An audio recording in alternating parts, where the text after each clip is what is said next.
हम कह रहे हैं ना भाई, अगर आप स्टार्टिंग से वीडियो अगर देखते हैं तो आपको ऐसा लगने लगेगा कि जो हम पढ़े हैं ना बड़ी आसान है, और आपका सवाल जो है ना धीरे धीरे बनता चले जाएगा बगैर दिमाग लगाए अधिक।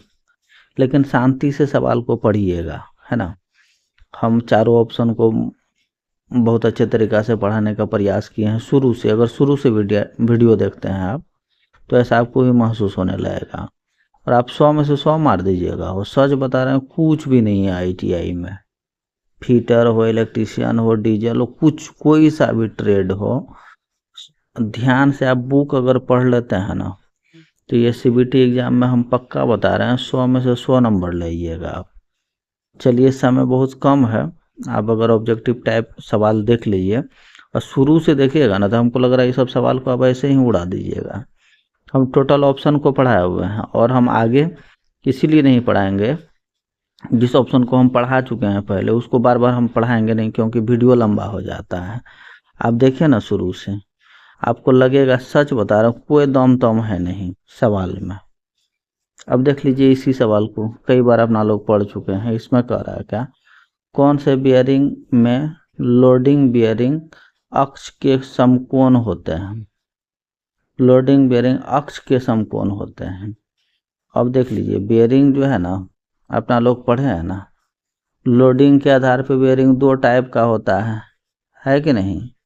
अब यहाँ पे कह रहा अक्ष के समान है, ये वाला जो बीच वाला है ना पार्ट, जहाँ पे शाफ्ट लगता है, ठीक है, यहीं पे ये बीच वाला हिस्सा जो हो गया, इसी को कहते हैं एक्सिस, हिंदी में कहते हैं अक्ष, ठीक है, वह जान रहे हैं।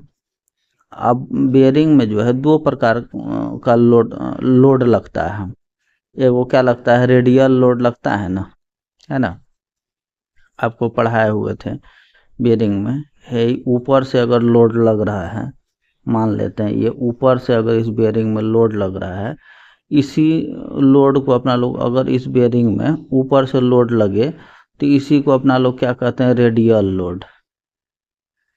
ध्यान से देख लीजिए, फिर भी बता देते हैं, रेडियल लोड। रेडियल लोड को ही अपना लोग क्या बोलते हैं, एक और नाम है जनरल लोड, ठीक है, जनरल लोड रेडियल लोड को ही कहते हैं, ठीक है।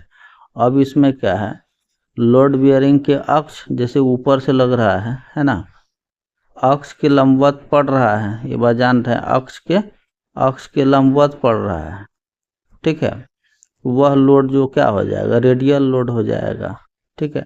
और सवाल भी देख लीजिए, कौन सा बियरिंग में लोडिंग बियरिंग अक्ष के समकोण, मतलब अक्ष के समकोण है ना लग रहा है, तो कौन सा लोड लग रहा है आपको, रेडियल कह दीजिएगा चाहे जनरल कह दीजिएगा, बात बराबर यही। इसका राइट आंसर बी नहीं हो जाएगा, जनरल बियरिंग। जनरल बियरिंग में आपका जो है लोड जो है बियरिंग के अक्ष के समकोण होता है, सीधी सी बात है। ये सब बात हम पढ़ाए हुए, आप शुरू से देखिएगा वीडियो। अब देख लीजिए, इसी में कह रहा है which type of bearing has provision for wear adjustment. कहने का मतलब ये है भैया, कौन ऐसा बियरिंग है जो अगर ख़राब हो जाए ना, फिर से उसको हम मरम्मत कर सकते हैं, फिर से सुधार करके हम उसको फिर से यूज कर सकते हैं। कहने का मतलब ये है ना इस सवाल में, ठीक है। कौन ऐसा बियरिंग है जो ख़राब होने पे, घिस जाने पे फिर से उसको हम यूज कर सकते हैं चेंज करके, ठीक है। तो यहाँ देख लीजिए आप, इसका राइट आंसर हो जाएगा बी, ए। इसका राइट आंसर हो जाएगा adjustable slide bearing. Adjustable slide bearing जो होता है, ये अगर ख़राब हो जाए, घिस जाए, तो इसको आप फिर से लगा सकते हैं सुधार करके, मरम्मत करके।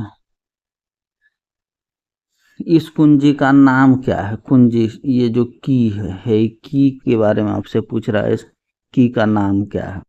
कई बार तो की को तो बड़ी इतना ढंग से पढ़ाया है कि आप शुरू से देखिएगा ना तो आपको समझ में आ जाएगा। इस वाले की को कहते हैं अपना लोग वुडरॉफ की, है ना। आप देख लीजिए, वुडरॉफ की जो होता है इसी प्रकार से होता है, ठीक है, आधा चांद, ठीक है, आधा चांद होता है ये वुडरॉफ की, है ना। तो वही वाला वुडरॉफ की है, यहाँ पे लगा देते हैं। तो इसका जो है आप एक दो को बात और वुडरॉफ की को टेपर शाफ्ट या ऑटोमोबाइल में अब देख लीजिए इसको जो आपको यूज किया है, देखो ये टेपरे शाफ्ट ना है, टेपरे वाला हिस्सा है ना, इसको जो वुडरॉफ की को टेपर शाफ्ट या ऑटोमोबाइल में इसका यूज सबसे अधिक किया जाता है। इसको है ना एक बात और वो कहते हैं कभी कभी सेल एडजस्टेबल की भी कहते हैं, सेल्फ एडजस्टेबल की। ये जो है ना लगा देते हैं तो ये कभी कभी अपना स्थान को खुद है ना थोड़ा बहुत इधर उधर एडजस्ट करके सेट हो जाता है। ठीक है, इस की को कहते हैं अपना लोग वुडरॉफ की। अगला सब अरे कुछ वो नहीं है, हो हम सब कुछ पढ़े ले हैं, आप शुरू से देखिए ना वीडियो, आपको अपने समझ में आ जाएगा। अब देख लीजिए 204 नंबर का सवाल क्या है। बॉल बेयरिंग का कौन सा हिस्सा बेयरिंग असेंबलिंग के साथ घूमता नहीं है? ठीक है, कौन सा हिस्सा, जैसे बॉल बेयरिंग है ना, हो ये देख लीजिए बॉल यहाँ बॉल लगा हुआ, बॉल बेयरिंग हो गया। इसको जब आप सेट कर दीजिएगा कहीं भी है ना, इसको जहाँ भी हब में सेट करिएगा ये वाला हिस्सा को, तो इसको देख लीजिए वो चीज़ और हम कई बार पढ़ाए हुए हैं। ये बाहर वाला हिस्सा जो है ना इसको कहते हैं क्या, आउटर रेस, आउटर रेस। ठीक है, यही जो हिस्सा यहाँ जो शाफ्ट लगाते हैं ये है ना, शाफ्ट यहाँ पे लगेगा बेयरिंग का है ना, शाफ्ट यहाँ पे एडजस्ट होगा तो ये वाले हिस्सा को क्या कहते हैं, इनर रेस, इनर रेस। इसको तो जानिए ना कर रहे हैं, ये तो बॉल है, ये है बॉल, या इसको कभी कभी कहीं लिखा रहेगा रोलिंग एलिमेंट, रोलिंग एलिमेंट भी लिखा रहता है कभी कभी। अब एक चीज और है, ये जो बल्ब है ना, ये बल्ब, इसको बीच में तो एक जगह जमा होने से रोकने के लिए, एक उचित स्थान देने के लिए इस पे वो जुगाड़ लगा रहता है ना, लगा देते हैं कि ये बल्ब अगर मान लीजिए घूमेगा, इसको अगर सपोर्टिंग के लिए कुछ नहीं लगाएंगे तो सब तो एक जगह जमा हो जाएगा है ना, एक उचित स्थान अगर नहीं रहेगा, सट जाएगा एक बल्ब दूसरे में, तो सही से जो है रोलिंग नहीं कर पाएगा है ना। इसलिए इसको जो है ना लगा देते हैं इसके बीच में, एक बल्ब दूसरे बल्ब के बीच में एक चीज लगा देते हैं जिसको कहते हैं, या आप कहिएगा बॉल की, कीज है ना, या इसको कहते हैं कभी कभी सेपरेटर है ना, रिटेनर भी कहते हैं, सेपरेटर या रिटेनर भी कहते हैं। ये एक बॉल के दूसरे बॉल के बीच वाले गैप में अपना लोग लगाते हैं उसको। ठीक है, अब आते हैं सवाल पे। इसमें कह रहा है कि बॉल बेयरिंग का कौन सा हिस्सा बेयरिंग असेंबलिंग के साथ नहीं घूमता है? तो ये तो ही वाला जो हिस्सा है, बाहरी वाला जो हिस्सा है भैया, ये तो जहां भी आप हब में या कहीं भी आप सेट कर दीजिएगा तो ये वाला हिस्सा तो पैक हो गया, घूमेगा क्या, बॉल घूमेगा है ना, और ये इनर रेस घूमेगा, घूमेगा ना, लेकिन आउटर रेस तो नहीं है ना घूमेगा, हो ये तो आप जहां भी लगाइएगा वो तो उस बॉडी में फिट हो जाएगा। तो ये आउटर रेस जो है कभी भी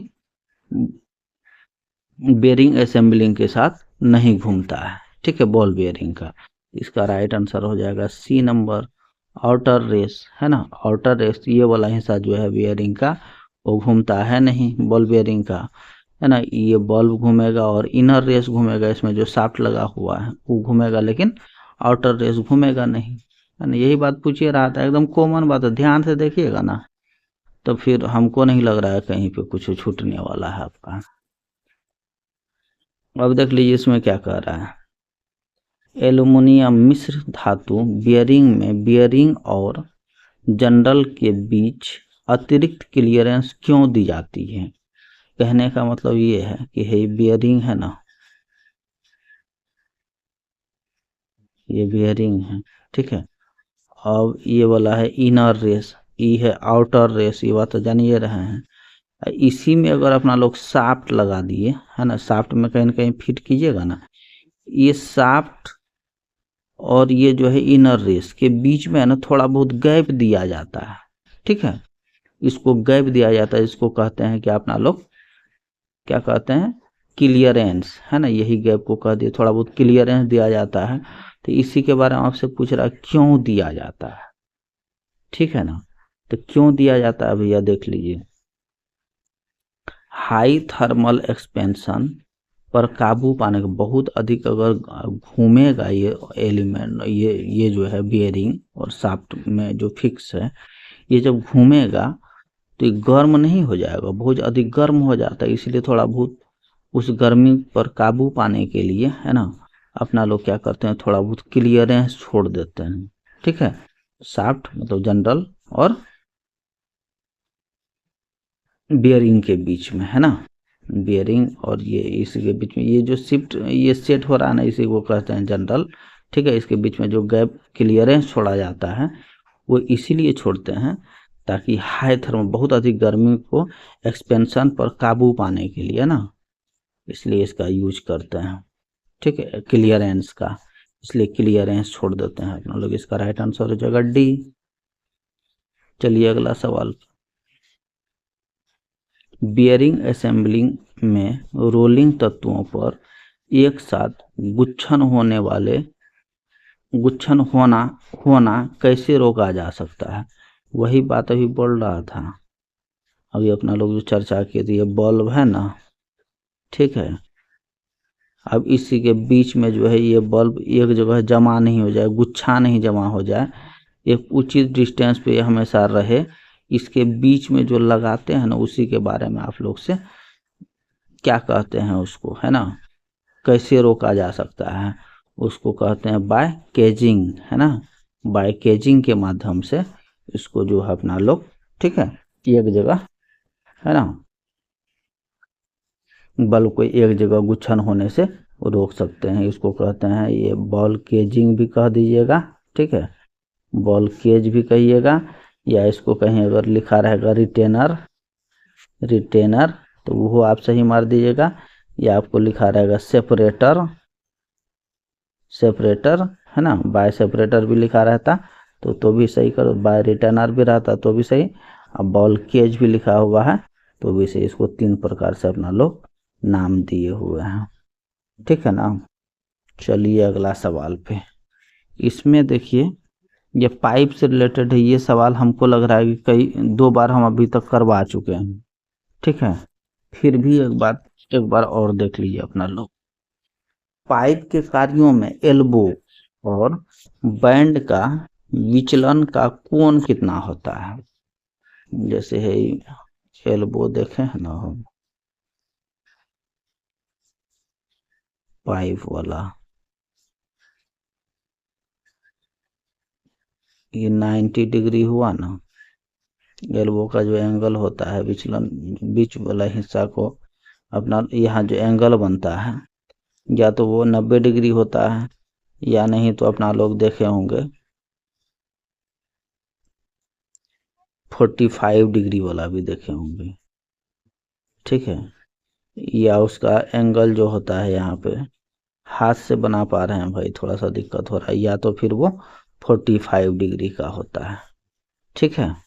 एल्बो और बैंड का जो है विचलन का कोण जो होता है आपका या 90 डिग्री या 45 डिग्री का होता है, इसका राइट आंसर हो जाएगा ए, 90 डिग्री एंड 45 डिग्री का आपका एल्बो का एंगल होता है या बैंड का एंगल होता है, ये बात याद रखिएगा, ये हम पढ़े लो हैं पहले से।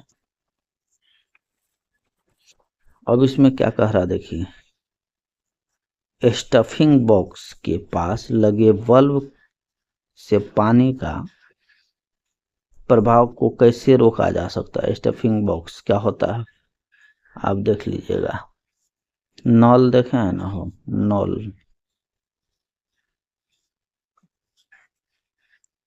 नल देखे ही होंगे, इस प्रकार का होता है ना भैया,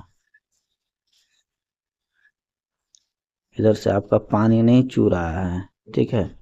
स्टफिंग बॉक्स जो होता है यहाँ पे देखिए, यहीं पे आपका ऑन ऑफ करने वाला हैंडल, ये हैंडल भी लगा होता है, ठीक है, ये ऑन ऑफ करने वाला, ऑन करिएगा तो पानी चुएगा, है ना, ऑफ करिएगा तो पानी बंद होगा नलवा का, ठीक है। और यहीं पे जो है आपका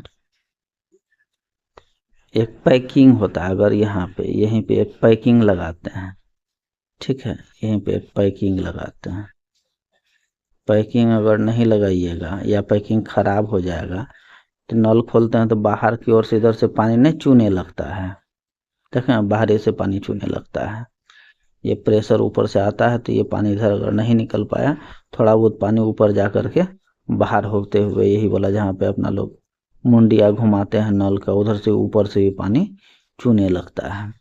यहीं पे होता है आपका एक चीज और, स्टेबल एस्बेस्टस, है ना, एस्बेस्टस भी होता है, एस्बेस्टस, ठीक है, यह एस्बेस्टस होता है और यहीं पे आपका लगा हुआ रहता है पैकिंग। इन दोनों के साथ अगर ये दोनों को मिला करके एक साथ अगर लगा नहीं दीजिएगा तो बाहर पानी चूते रहेगा, है ना। तो ये दोनों को, पैकिंग को और एस्बेस्टस को एक साथ अगर लगा देते हैं बाहर पानी निकलना बंद हो जाएगा भैया, ठीक है। इस चीज को हम बड़ी बढ़िया ढंग से प्ले लिस्ट में जाकर के देखिएगा ना, पाइप फिटिंग से संबंधित, है ना, चैप्टर है वहाँ पे हम पढ़ाए हुए हैं, वहाँ पे आपका सारा सवाल क्लियर हो जाएगा, ठीक है। इसलिए देख लीजिए एस्बेस्टस और हैम, एस्बेस्टस हैम के साथ पैकिंग अगर आप नहीं लगाइएगा, एस्बेस्टस हैम के साथ यहीं पे पैकिंग अगर नहीं लगाइएगा तो ऊपर की ओर से पानी नलवा से चूते रहेगा टप टप, ठीक है।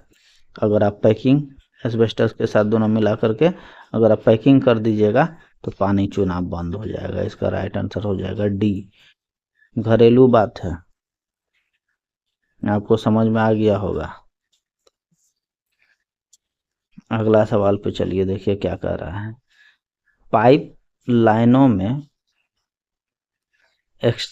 एक्सटेंट्रिक रिड्यूसर की पोजीशन क्या होती है।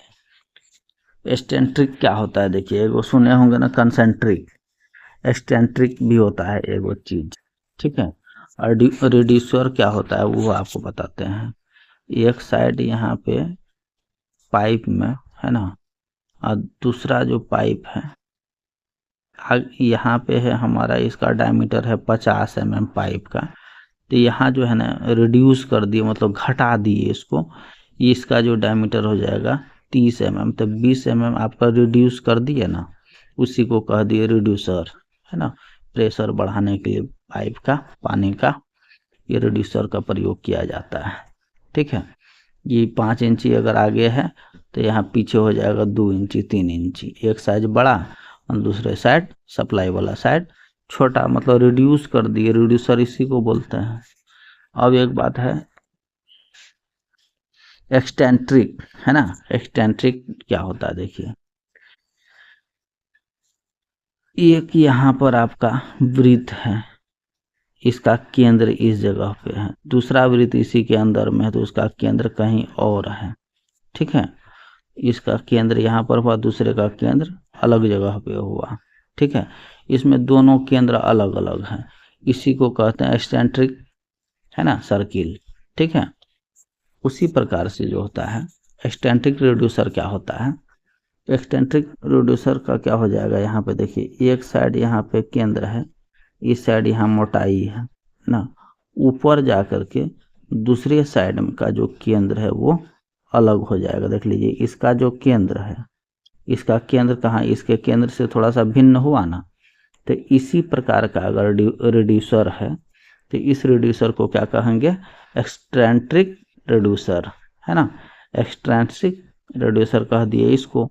अब है क्या, कंसेंट्रिक रिड्यूसर। कंसेंट्रिक में क्या होता है, एक वृत्त है, इसका केंद्र और दूसरे वाला इसके अंदर में जो वृत्त है उसका केंद्र दोनों का सेम होता है, उसको कहते हैं कंसेंट्रिक, है ना। इसमें दोनों का केंद्र जो है एक ही स्थान पे होता है। इसका यूज जो है आपका कंसेंट्रिक वाले का यूज इस वर्टिकल, मतलब इसका जो वर्टिकल करने के लिए या फिर आप पाइप को खड़ी अवस्था में लगाने के लिए अपना लोग कंसेंट्रिक रिड्यूसर का प्रयोग करते हैं, ठीक है।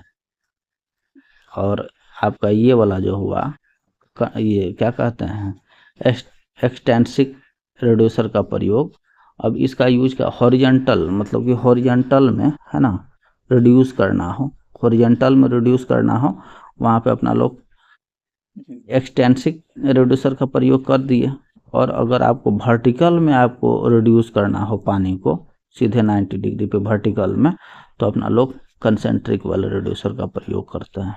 ठीक है, यही होता है बात। और इसमें कह रहा है कि पाइपलाइनों में एक्सटेंट्रिक रिड्यूसर की पोजीशन क्या होगी, तो पोजीशन आपसे पूछ रहा है तो इसका पोजीशन क्या होगा, तभी अपना लोग जाने कि एगो हॉरिजॉन्टल होगा एगो वर्टिकल होगा।